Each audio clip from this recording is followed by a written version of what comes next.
Welcome into Tuesday, everyone. I'm Shannon here with Skills for Kids. And again, this is our Tuesday Tips for Parents section, our live video that we do every Tuesday.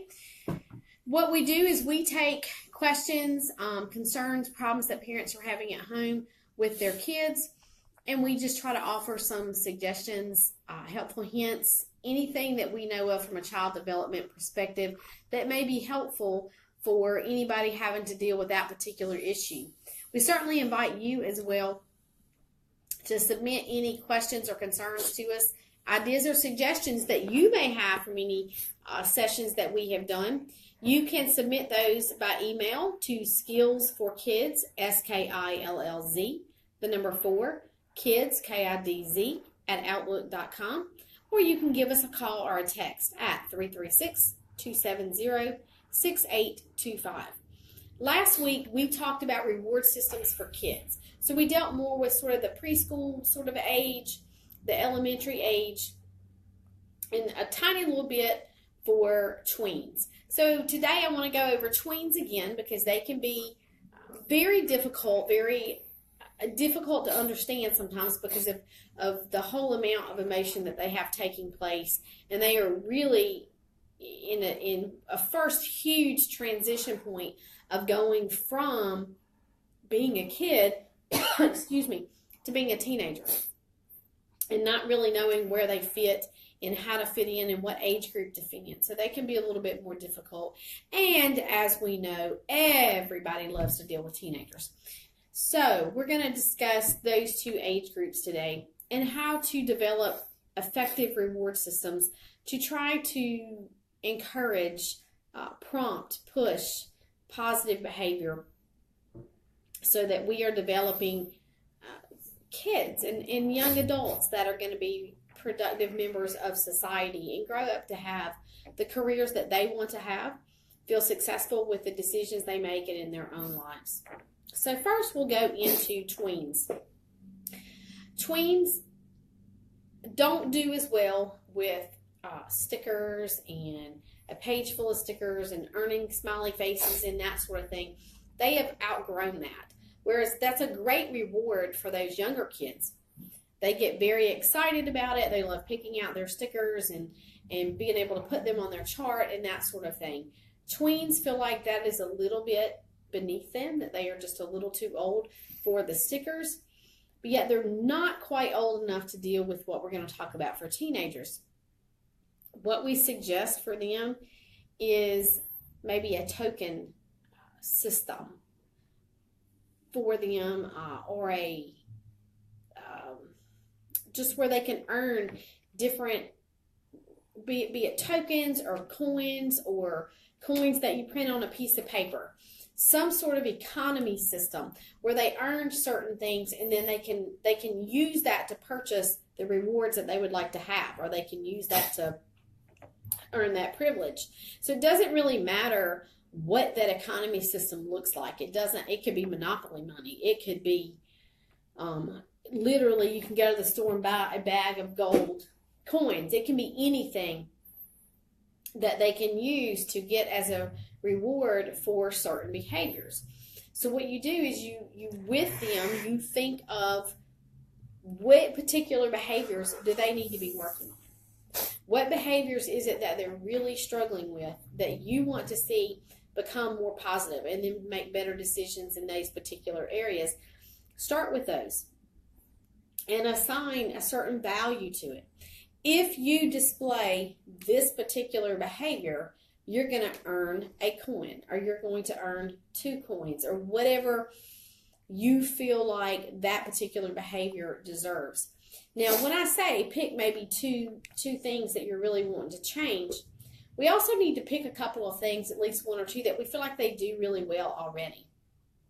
So it doesn't mean there are only 2 behaviors that they can earn these rewards for, this economy system reward. It can be other things. If they're already fairly good at taking out the trash without being asked, then that could be a reward. Okay, you get 1 token for that. But a behavior that you're really trying difficult, or you think is difficult for them to change, maybe you assign, okay, if you display this behavior, you put your cell phone down and stay off of it after X time. For most tweens or teens, that's a really hard thing to do. They just want to live on that phone. But maybe you're trying to encourage them at X time, they put the phone away and they get ready for bed and they get their brain to start slowing down a little bit for the night so that they can rest better. So maybe that's worth 2 tokens or 3 tokens or whatever you deem. And then you have a system, and this system needs to be written down, and it can simply be almost like charts. So there's sort of between the teenagers of where we're going to get into a behavior management contract or behavior contract versus stickers that they put on a chart. So it's sort of between the two. So there is a, if you display these behaviors, you earn this many coins or this many coupons or whatever it may be. In exchange for these coupons, these are the things you can use these to purchase, or these coins that you can use them to purchase. It could be a later bedtime. They can turn it in for a later bedtime once per week. And you help them to see, okay, you need to carefully choose what night of the week you would like for that to be, if that's where you're going to spend your earnings. Because you can't choose every night. You can choose one night. So you need to carefully decide. Do you want that to be a night when there is a show on that you really want to see that particular show? Is it a night where we're out later already anyway and you feel like it just takes you longer to wind down once you get home? So help them to see that once they have decided where to spend this money, you physically put your hand out and they have to hand you back their money, their tokens, their coupons, whatever you just decide to use. They have to physically hand those over to you so they can see that privilege comes at a cost. The cost is displaying a positive behavior, making more positive choices. You do want to make sure that the rewards that they receive are tangible rewards. However, they don't have to cost money. It doesn't have to be something that you have to go out and purchase. Again, for example, I've already used later bedtime. Maybe it's that they could have a later bedtime. Maybe it is, maybe they could use coins to earn coupons. Maybe the coupon is they get 1 day of not doing a particular chore, or they can choose a chore to take off of their list. Maybe it's if they normally have to eat 3 vegetables for dinner, they can choose one night and they only have to eat 1 vegetable, or whatever it may be. Maybe you and your child bake a particular, some sort of dessert or some sort of something that they like together. You do a craft together. Maybe you take them to the park with some of their friends. If you are going to do something that costs money, maybe they can go see a certain movie. So there are all different types of things that can be this reward system, but put it in place and keep it in place and stick to it. So don't let them snow you into giving them a coin for something that they haven't earned that particular coin. They have not displayed behavior as you would have expected it. So all of the expectations up front need to be really clear. If you do not do these particular behaviors, then you will not earn those coins. Because the first time you let them have the coin, when they've only sort of halfway done it or not done it at all, but they were like, please, Mom, please, I really want to do this, and you give them that coin anyway, you are teaching them that hard work is not expected of them throughout life, that they do not have to meet people's expectations in order to receive the rewards. With teenagers have outgrown the whole thing. They don't want coins. They don't want stickers. They are way too old and too cool for that. And teenagers are great at trying to play you for words. Well, you said I had to take the trash out, but you didn't say it had to be all the way to the trash can outside. I can so see teenagers doing that. Or, you said to make up my bed, but, I pulled the covers up. You didn't say I had to do the sheets and the blankets and put the pillows back. You just said the bed had to be made up and I pulled the blanket up. So, again, they try to play on words. So it's going to be even more difficult to stick to your guns with the teens, but it's even more important at this age to stick to your guns because they are closer to adulthood. They are closer to work. They are closer to having certain expectations laid on them with no room to bend those particular rules. So what we suggest for them is a behavior contract. And it is literally written out or typed out. It is discussed. You do want to let them be a part of the negotiation. However, you need to be very firm in the fact that you are the ultimate decider. You are the parent. You are paying the bills in that household. You are making the rules. However, you are willing to sit down and have an adult, reasonable conversation to listen to what they feel like they really want to be able to earn. What privileges do they really want? And let them have a say in what they feel like they should be able to do to earn some of these rewards. And you want to physically type it out and have everybody to sign it. So it literally is a contract.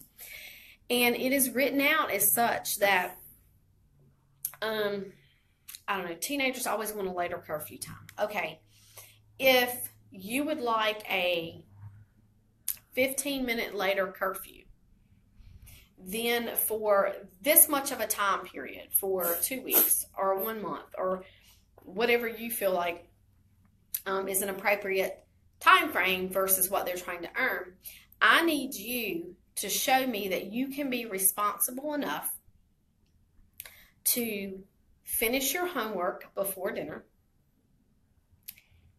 put all of your clothes in the dirty clothes hamper, and wash 2 loads of clothes per week. They should be able to work on 3 different behaviors at a time in order to help earn things. They are trying to earn a bigger privilege, so they need to work harder for that privilege. Now, with these 3 things being said, all 3 of them should not be things that that kid really, really struggles with really hard. Maybe pick 2 that are a struggle, so they have to really push to earn that. And 1 is maybe something that they do fairly well anyway. It's not going to be really hard for them. Or maybe if they want a social media account that maybe they haven't been allowed to have. Maybe it's that you set them up an account and you're going to have access to it at all times. You're going to have the password. I know a lot of the social media accounts now, you can set parental controls on them, and you're going to specifically let them know for X amount of time, a certain amount of times per day, I will be checking this account. I will check everything on it. I will have somebody that will show me how to pull any deleted files, any deleted conversations from this account. I will be looking at anything, everything on that account. If during that time period you violate any of the rules that we have set forth and you list out what those rules are, so there's no play on words, there's no, well, I thought you meant it like this. It's right there in writing. If you violate any of those, the account becomes deactivated and you can no longer keep it. If you don't violate that, then you would be allowed to keep that particular account. Now, with things like social media, that can be a little more dangerous. I'm not sure that I would let up the rules of I'm always going to keep the password and I'm always going to be checking, but they would be allowed to keep the account as long as they were not violating the rules that I have set forth. So, again, as they get older, what they want becomes a bigger reward. So associate appropriate behaviors with that reward in certain time frames. And again, because you are literally putting everything out there for them to see, and it's in writing and it's clearly understood and their signature is on it, then they know when they're violating the rules and they know what the consequences are. But they are going to try you. They are really going to push you to the limit. And it is of the utmost importance that you stand your ground. And you say, you had a choice. You had a choice of whether or not you violated the rules. You didn't follow them, so now it's up to you to change it and move forward and accept the consequence that you can't have X, Y, Z. As a matter of fact, there was a parent night talking last night. I would put this particular child age-wise more in the tween category.